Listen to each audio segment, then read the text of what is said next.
Commander Zarak of the Vithran Imperial Fleet stood tall on the bridge of his warship, the Conqueror. His gray-scaled skin reflected the dim blue light of the command center. The scars that covered his body were not wounds, but marks of honor. Each line on his thick hide represented a battle won, a planet conquered, an enemy defeated. No other warrior in the Vithran Empire had earned more battle scars. Zarak turned his large eyes toward the view screen. The strange ship that had entered Vithran space was unlike any he had seen before. It was sleek and white, with curved edges instead of the sharp angles preferred by most spacefaring races. The ship had appeared at the edge of their territory, without warning triggering defense protocols across the border outposts. "Report," Zarak demanded, his voice deep and rough. Lieutenant Krex, a younger warrior with only a few battle scars, approached with a datapad. "The vessel calls itself Horizon. It appears to be a colony ship from a species called humans. They claim to have entered our space by accident while searching for habitable worlds." Zarak flared the membrane behind his head, a sign of mild interest. "Humans? I have not heard of this species. They are new to interstellar travel, Commander. Our scans show their technology is at least 3 generations behind ours. Their weapon systems are minimal. Their hull would not withstand even a single shot from our smallest guns." Zarak made a clicking sound with his jaw plates, the Vithran equivalent of dismissive laughter. Yet another weak species for the Empire to absorb or eliminate. He studied the ship on the screen. "Have they responded to our warning?" "Yes, Commander. They have apologized for the intrusion and requested a diplomatic meeting. They seem eager to establish peaceful relations." "Peaceful relations," Zarak repeated, as if tasting an unfamiliar food. In the history of the Vithran Empire, peace was simply the period between conquests. "Very well. I will assess these humans. Myself. It is the proper protocol for first contact, even with species that pose no threat." Zarak ordered his ship to approach the human vessel. As they drew closer, the scans revealed more details about the Horizon. It carried 5,000 humans in sleep chambers, plus a crew of 50 who were awake. It held seeds, animals, and building materials. Clearly a genuine colony mission. "They are asking where we would like to meet, Commander," Lieutenant Krex reported. Zarak considered this. Bringing unknown aliens aboard his warship would be against protocol. Going to their ship would put him at a disadvantage. "Tell them we will meet at the abandoned mining station orbiting the gas giant in this system. It is neutral ground. And inform them I will bring my elite guard." The message was sent and the humans quickly agreed. Zarak selected his 4 most decorated warriors to accompany him. Each had survived dozens of battles across the galaxy. Together they had helped conquer 3 planetary systems in the last standard year alone. 6 hours later, Zarak's shuttle docked at the old mining station. The facility had been built by a species long since absorbed into the Vithran Empire. It was cold and dark, with only emergency lighting still functioning. Zarak and his warriors moved with confidence through the dim corridors, their eyes adapted to see in low light. They entered the main processing chamber, a large round room, with a table in the center. Zarak positioned his warriors strategically around the space, then activated his translator device and waited for the humans to arrive. He did not wait long. The humans entered from the opposite side of the chamber. There were 4 of them, small, figures in blue uniforms. Zarak studied them with immediate disappointment. They were even less impressive than he had expected. The humans had no protective scales or plates. Their skin looked soft and vulnerable. They had no claws, no visible, natural weapons at all. They walked on 2 legs only with no tail for balance. Their bodies showed no signs of strength or speed. Most surprising was their size. The tallest human barely reached Zarak's chest. One human stepped forward, a male with short brown fur, on top of his head. "I am Captain Alan Miller of the Earth colony ship Horizon. With me are Lieutenant Susan Wright, Communications Officer Peter Garcia, and our military historian Dr. Kate Rogers." Zarak noted that they had brought a military historian to a first contact meeting. Perhaps these humans were not completely naive. "I am Commander Zarak of the Vithran Imperial Fleet," he responded, his translator converting his clicks and growls into sounds the humans could understand. I have achieved victory in 117 battles. I have personally conquered 8 worlds and serve as first blade to Emperor Vorex. The human captain nodded respectfully. It is an honor to meet such a distinguished warrior, Commander. Zarak, we apologize for our uninvited entry into your territory. Our navigation systems failed to detect your border markers. Zarak moved closer to the humans, towering over them. His warriors adjusted their positions, keeping their hands near their weapons. The movement was meant to intimidate, but the humans showed no fear. The Vithran Empire controls this sector and 13 others, Zarak announced. We have dominated this region of space for 800 cycles. All species within our reach either serve the Empire or fall before it. Captain Miller maintained his calm expression. We come seeking only peaceful cooperation, Commander. Earth wishes to establish friendly relations with all intelligent species we encounter. Zarak flared his head membrane again, this time in amusement. Your ship carries weapons. Defensive systems only, Miller replied, for protection against natural hazards and possible hostiles. And what would your small ship do if faced with a real threat? Zarak asked, gesturing to himself and his heavily armed warriors. The female human, Lieutenant Wright, spoke up. We would hope to resolve any misunderstandings through communication, Commander. Zarak clicked his jaw plates together. These humans were either very brave or very foolish. Perhaps testing them would provide some entertainment before he decided their fate. The Vithran Empire acknowledges your existence, Zarak stated formally. We offer terms for your peaceful integration into our domain. Your technology will be adapted to serve our needs. Your people will be assigned to appropriate labor duties. Your genetic material will be cataloged and preserved. Captain Miller's expression changed slightly. With respect, Commander, humans, do not submit to forced integration. We seek mutual exchange between equals. Zarak was surprised by this response. Most species, when confronted with Vithran power, quickly accepted their inferior status. You consider yourselves our equals? Based on what assessment? Perhaps we could share our histories, suggested Dr. Rogers, the historian. Knowledge exchange would help us understand each other better. Zarak considered this request. It was not typical protocol, but these humans intrigued him. Their fearlessness, despite their obvious physical weakness, was unusual. Very well, he finally said. I will indulge your request. I will tell you of Vithran glory, and you will tell me of human history. Then you will understand why resistance to the Empire is futile. Captain Miller smiled politely. We would be honored to learn about Vithran achievements, Commander, and we look forward to sharing humanity's story with you. Zarak moved to the table and gestured for the humans to sit. He remained standing, his massive form looming over them. Listen well, humans. You will soon understand your place in the galaxy. Commander Zarak began his tale with pride in his voice. The humans sat quietly at the table, watching the giant alien warrior pace around the room. His 4 guards stood at attention, their weapons visible but not aimed at the visitors.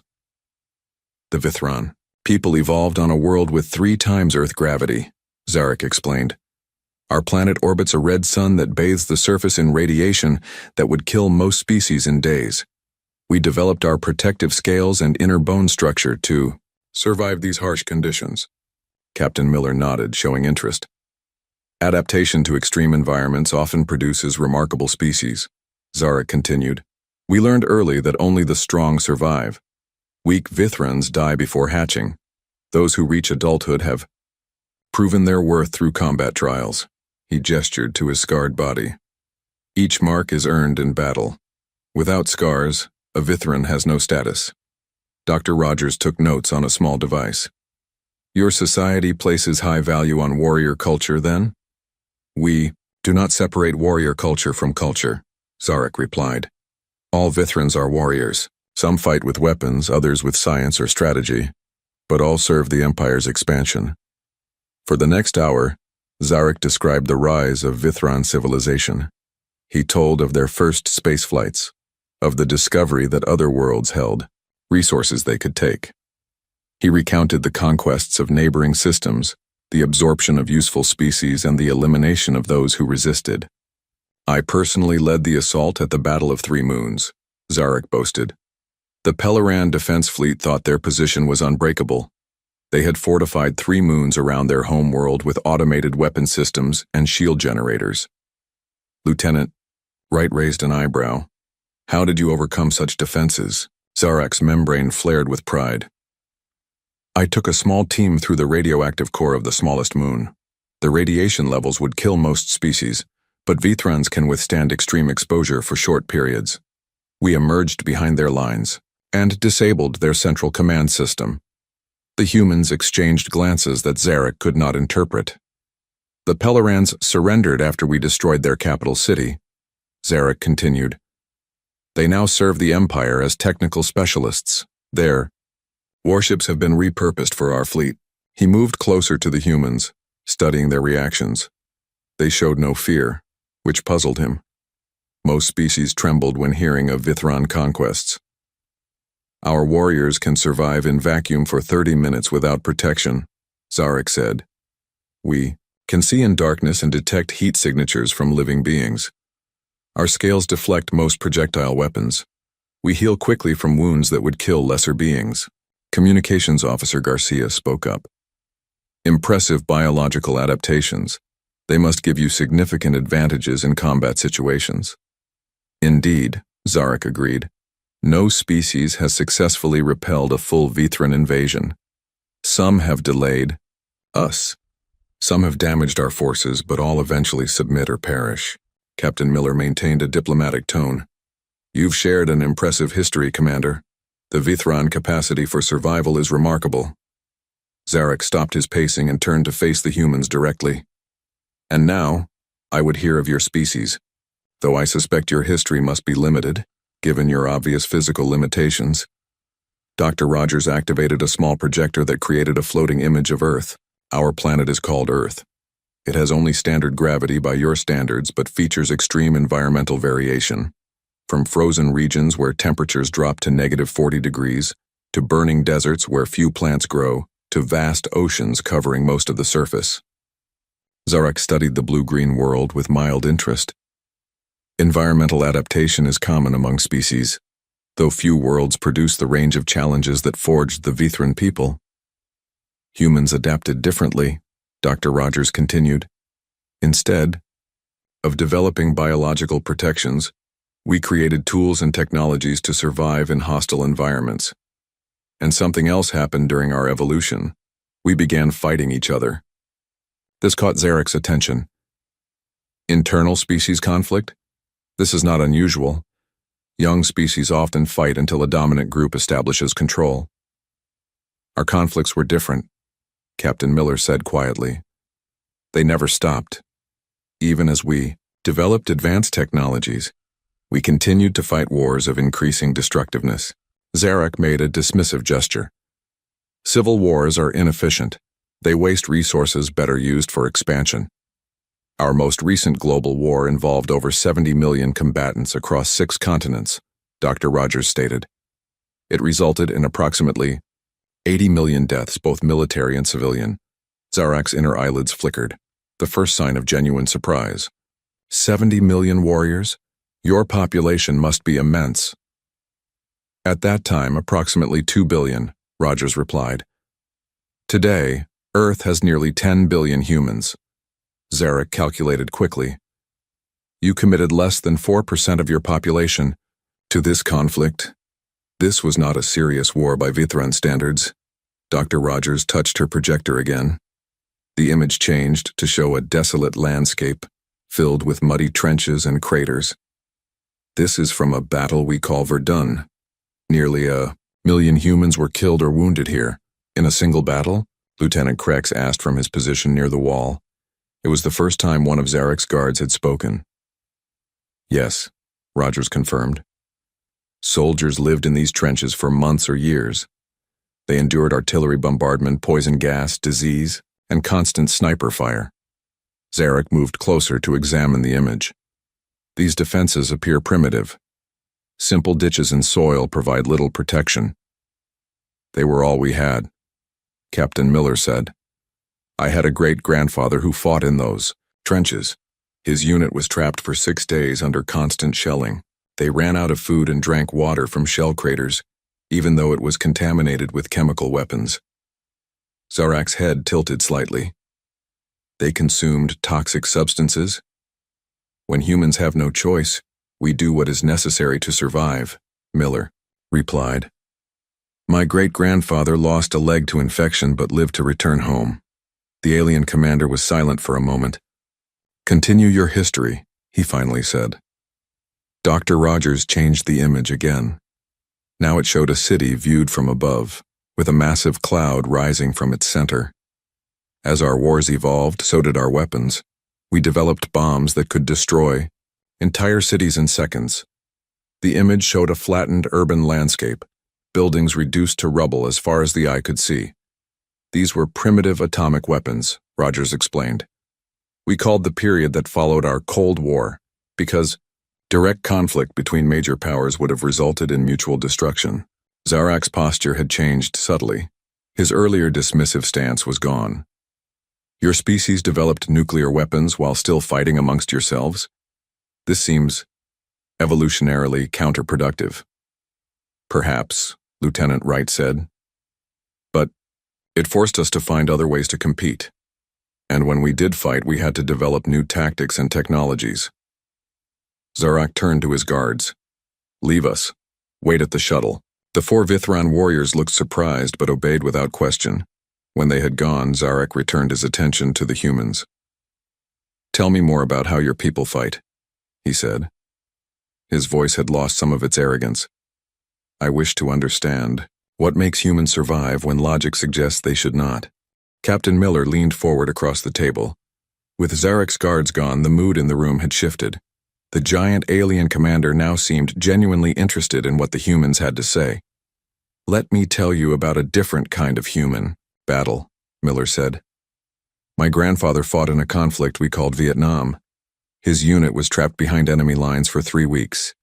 They had no supply drops, no communication with their base, and were surrounded by hostile forces. Zarak's inner eyelids blinked rapidly. What was their survival strategy? They moved only at night. They drank water from muddy footprints left by animals. They ate insects and plants they had never seen before, risking poison. They slept in shallow holes they dug with their hands to avoid detection. How many survived? Zarak asked. Less than half, Miller replied. Many died from infection and disease, but they completed their mission, and the survivors made it back to friendly territory. Zarak seemed troubled by this. Your warriors continued without medical treatment? Without proper nutrition? What drove them to persist rather than surrender? Lieutenant, Wright spoke next. My mother served in our Middle Eastern conflicts. Her transport vehicle was destroyed by a hidden explosive. 3 of her team died instantly. She had metal fragments in her leg and burns on 30% of her body. Fatal injuries, Zarak stated. Not for her, Wright continued. She walked 16 miles through desert terrain to reach her objective. The mission came first. She received medical treatment only after completing her assignment. Zarak's translator hesitated, as if struggling to find the appropriate Vithran concepts. Your warriors continued fighting after such injuries? Without immediate medical regeneration? We learned to adapt, Officer Garcia said. Humans have fought in temperatures from -40 to +50 degrees. We fought while starving, while blinded by gas attacks, while suffering radiation poisoning. Dr. Rogers added more context. In our Second World War, Russian soldiers at Stalingrad fought in urban ruins in temperatures cold enough to freeze, exposed skin in minutes. Their weapons would stop working because the oil inside would freeze. They learned to build small fires to heat the mechanisms before firing. Zarak's outer membrane had gone pale, a physiological response to unexpected information. What is the average temperature range Vithrans can tolerate, Commander? Dr. Rogers asked. Our environmental suits compensate for any... Zarak began, then stopped. You fought without environmental regulation? For most of our history, yes, Rogers confirmed. Environmental suits are a recent development for extreme conditions only.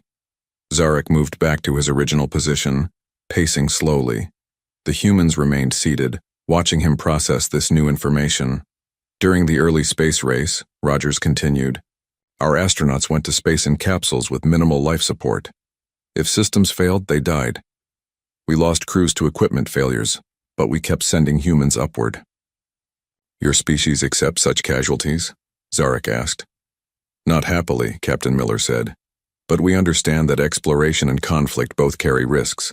When the first ship reached your star system, did all crew members return?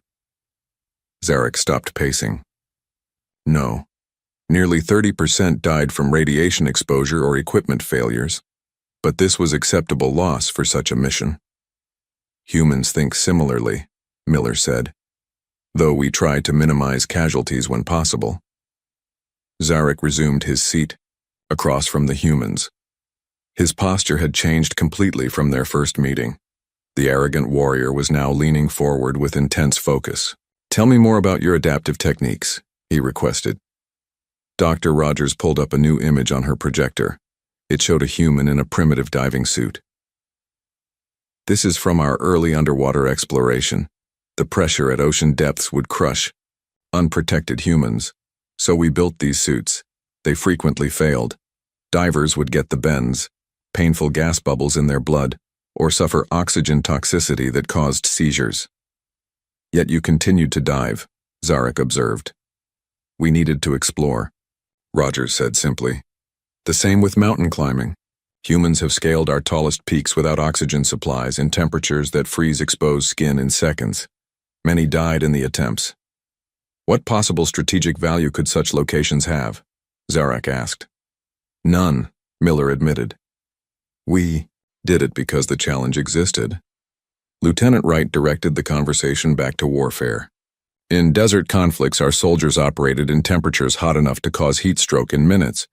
Their equipment would overheat. Sand would clog weapons and engines. They still completed their missions. And in Arctic training, Garcia added, Special forces learn to survive when fallen through ice into freezing water. They have techniques to prevent immediate death, to pull themselves out, and to warm their bodies enough to survive until rescue. Zarek made a gesture the humans couldn't interpret. Vithrons would not survive such immersion without protection. What about sleep deprivation? Dr. Rogers asked. How long can Vithron warriors function without rest? Our metabolism allows us to remain alert for 3 standard days before performance degrades, Zarek stated with renewed pride. During certain operations, Miller said, human soldiers have been known to function on minimal sleep for weeks. Their performance suffers, hallucinations begin, but they continue fighting. Zarek's membrane fluttered. This damages neural pathways. Yes, Rogers confirmed. We call it combat fatigue or shell shock. In modern terms, post-traumatic stress disorder. Many warriors carry psychological damage for life. Yet they continue to serve. Many do, Miller said. They learn to function despite the damage. Zarek was silent for a long moment.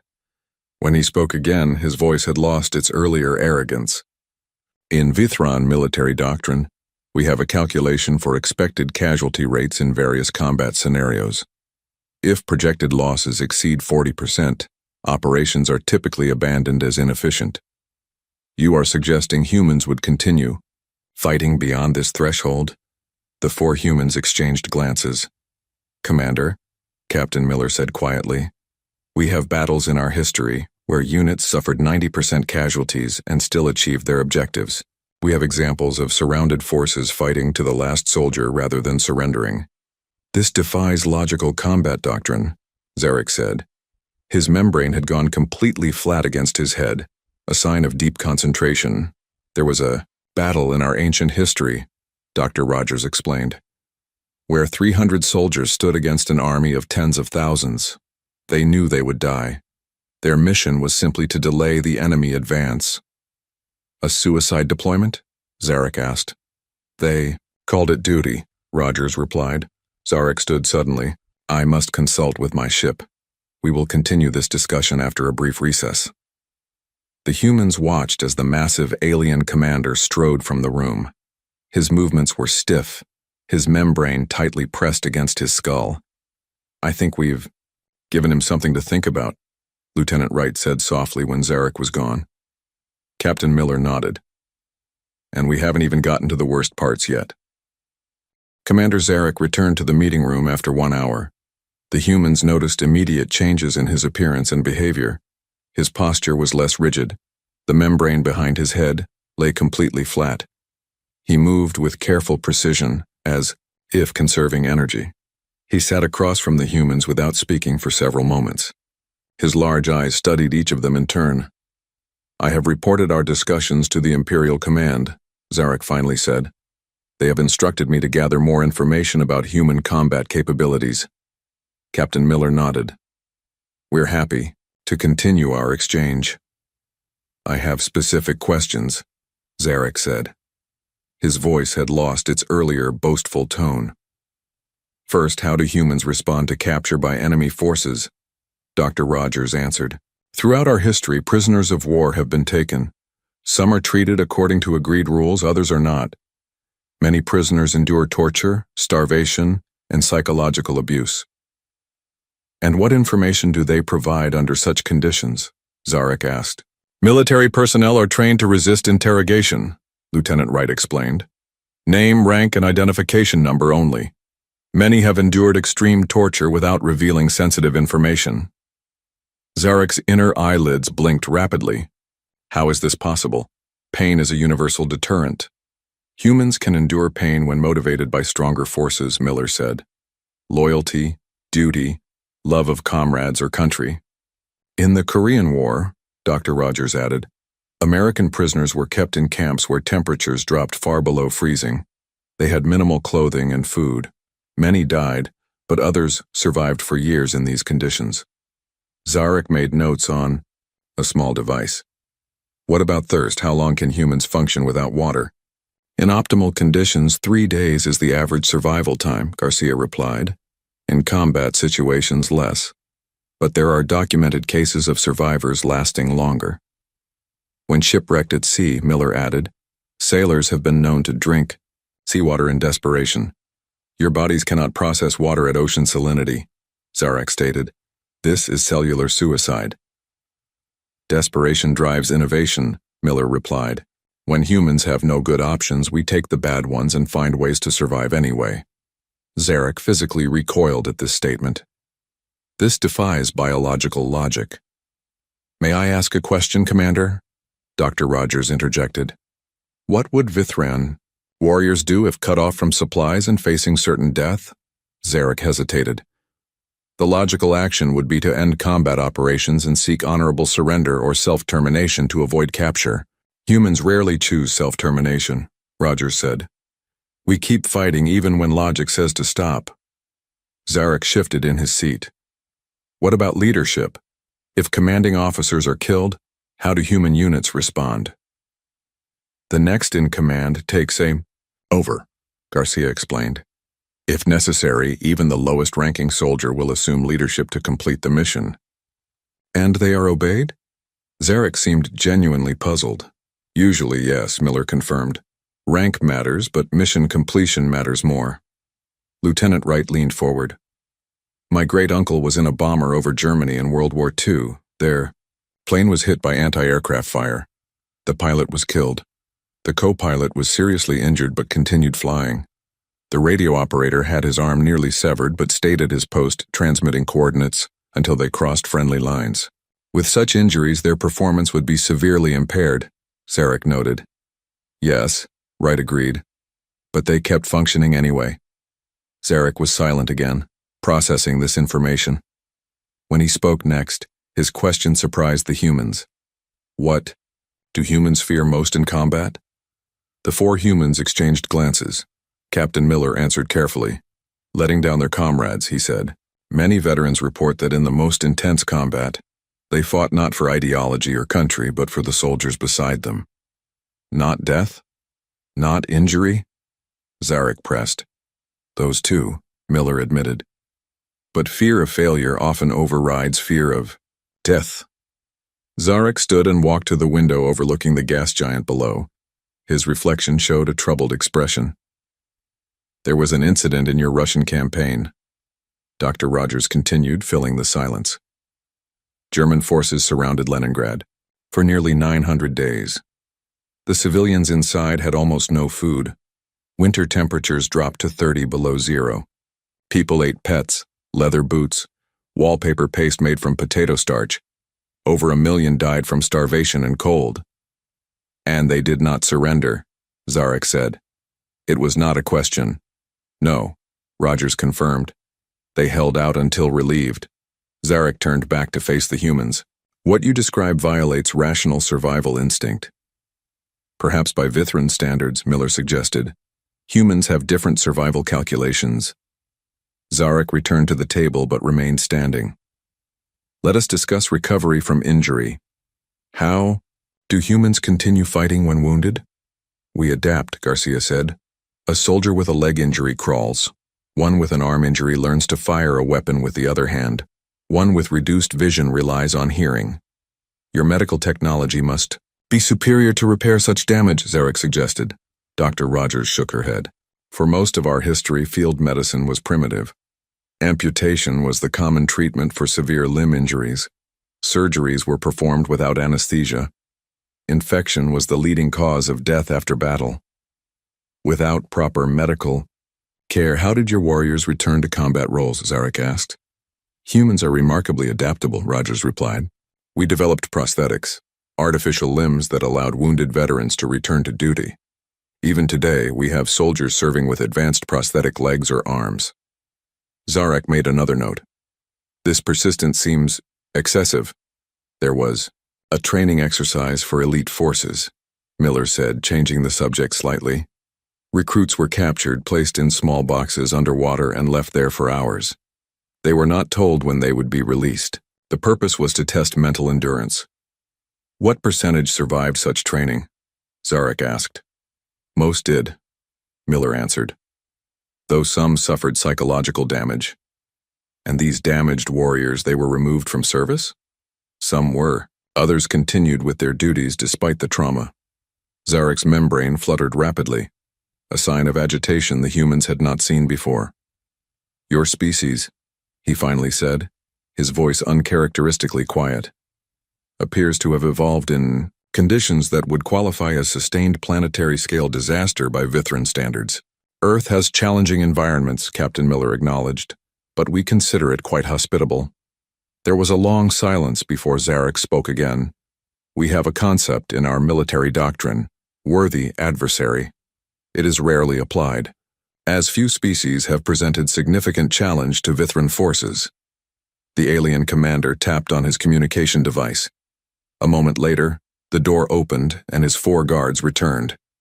They took positions around the room, watching the humans with new wariness. This meeting will continue tomorrow, Zarek announced abruptly. I must consult further with Imperial Command. As the humans prepared to return to their shuttle, Zarek approached Captain Miller privately. One final question, the Vithran commander said. If your colony ship were threatened with destruction, if your people faced overwhelming force, what would your response be? Miller looked directly into the alien's large eyes. We would seek peaceful resolution first, but if threatened with extinction, Commander, humans never go quietly. Zarek's membrane pressed flat against his head. I suspected as much. Until tomorrow, Captain. The third day of meetings began differently. When the human delegation arrived at the mining station, they found Commander Zarek waiting alone. His 4 guards were nowhere to be seen. Most surprising was the absence of his weapons. The ceremonial blade that had hung at his side during previous meetings now lay on the table before him. Welcome, humans, Zarek said, rising to greet them. His voice lacked the commanding tone they had grown accustomed to. Please, be seated. Captain Miller, Lieutenant Wright, Officer Garcia, and Dr. Rogers took their places around the table. They noticed other changes in the alien commander. His posture was relaxed. The membrane behind his head hung loose. His eyes seemed less intense, more thoughtful. I have been in communication with the highest levels of Imperial Command, Zarek began. We have reviewed the information shared during our previous discussions. I must inform you that our assessment of humanity has been revised in what Way, Commander? Miller asked carefully. The Vithran Empire wishes to propose a mutual non-aggression pact with humanity, Zarek said. With clearly defined borders and trade protocols. Captain Miller raised an eyebrow. That's quite different from your initial integration proposal. Zarek's membrane rippled slightly, perhaps the Vithran equivalent of a humorless smile. Let me be direct, Captain. The Vithrans conquer species we consider inferior and form alliances with those we respect. Our initial scans indicated humanity would fall into the former category. We were mistaken. The humans exchanged glances. What changed your assessment? Dr. Rogers asked. Zarek activated a holographic display showing a Vithran battlecruiser. The massive ship was covered in weapon ports and armor plating. This vessel can withstand direct hits from most known weapon systems, Zarek explained.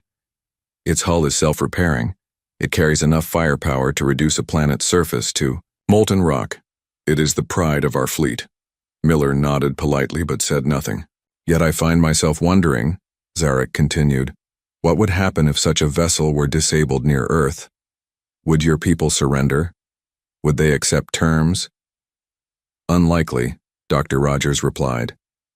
Throughout our history, when conventional options fail, humans improvise. We would find the weaknesses in your ship design, the vulnerabilities in your combat doctrine. And you would endure casualties, massive destruction, the loss of entire cities? Zarek pressed. Lieutenant Wright smiled thinly. Commander, have you been listening to our history at all? That's Tuesday for humans. Zarek made a sound the humans had not heard before, perhaps a Vithran sigh. Yes, that is precisely what concerns Imperial Command. He deactivated the hologram and leaned forward. The Vithran Empire has conquered 17 star systems and absorbed 32 species into our domain. Some resisted fiercely. The Pelleran Defense Force destroyed 43 of our ships before surrendering. The Krell fought to the last warrior, refusing integration, but all followed predictable patterns of combat. And humans don't, Miller stated. No, Zarek agreed. You do not. Your responses to adversity defy our predictive models. Your history suggests that even if we achieved conventional victory over Earth forces, the conflict would not end. Officer Garcia nodded. Earth history is full of occupation forces that thought they had won, only to face years of resistance. This makes conventional conquest inefficient, Zarek said. The cost would exceed acceptable parameters. The alien, Commander picked up a data pad and slid it across the table. These are our proposed terms for peaceful coexistence. The Empire recognizes the region of space surrounding your home system as human territory. We establish buffer zones where neither species may place military assets. We begin limited cultural and technological exchange. Captain Miller scanned the document. This seems surprisingly generous, Commander. It is practical, Zarek replied. We have calculated that while the Vithran Empire would likely prevail in direct conflict with Earth, the cost would be unprecedented. Your people would continue fighting long after logical surrender points. You would employ tactics we cannot predict. You would endure losses that would break the will of other species. Dr. Rogers studied the alien with newfound understanding. You're afraid of us. Zarek's membrane fluttered. Fear is not the correct term. We have developed a healthy respect for humanity's potential threat level. Lieutenant Wright leaned forward. Yesterday you mentioned worthy adversaries. Is that how you see us now? Perhaps, Zarek admitted. In Vithran history, we have encountered only 2 other species that warranted alliance rather than conquest. Both had advanced weapons technology that made conquest too costly. Humanity is the first species to earn this designation based primarily on psychological factors. Captain Miller handed the data pad to his colleagues. We'll need to transmit these terms to Earth for review. I cannot make such agreements without authorization. Of course, Zarek said, but I would appreciate your personal assessment. Miller considered for a moment. Speaking only for myself, these terms seem like the foundation for a productive relationship between our species. I believe Earth would prefer peaceful cooperation to conflict. Zarek seemed relieved. Then I will maintain our current position while you consult with your leaders. The Vithran fleet will remain at the border of human space, not as an invasion force but as a respectful buffer. As the meeting continued, they discussed practical matters of communication protocols and potential future meetings. The tone remained cordial, professional, and notably lacking the tension of previous days. When the humans prepared to depart, Zarek approached Captain Miller privately once more. "There is something I must know," the Vithran commander said. "Your people have survived such terrible conflicts, such brutal conditions, yet you seek peaceful contact rather than conquest. Why?" Miller considered the question carefully. "Because we learned something from our wars, Commander. We learned that survival isn't enough. We want to build something worth surviving for." Zarek's membrane fluttered thoughtfully. "An interesting concept. Perhaps your species has wisdom to offer mine. After all."